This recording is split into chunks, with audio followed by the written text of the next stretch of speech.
So before we move on, what I want to address is this issue where if I open up the customer service class, in here, have a look, we have this fraud response class, which lives inside of the customer microservice, but also in here, so it also lives inside of the fraud microservice. So even though they are the exact same thing, right? And the reason is because the controller, so fraud controller, uses it in here, and then it returns the response, and then the customer service basically uses REST template, get for object, and then it casts the result to the fraud check response.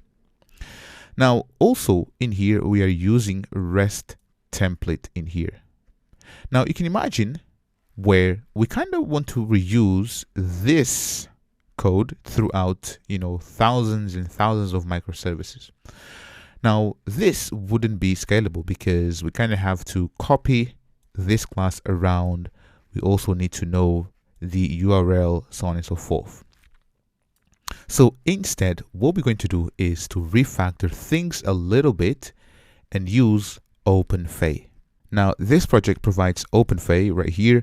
And if you want to learn more about Open Feign, I've got a course that basically teaches Open Feign. But basically in here, Feign is a Java HTTP client binder inspired by Retrofit, JAX-RS, and WebSocket.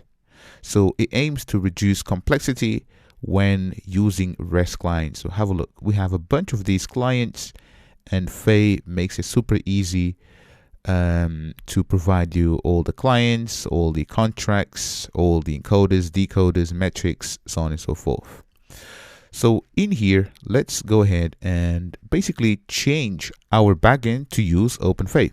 And also you can always, so in this Spring Cloud Open Feign, if you click on Learn, you can click on Reference Docs, and you have some examples on how to use it, so on and so forth. But don't worry, I'm going to teach you how this works.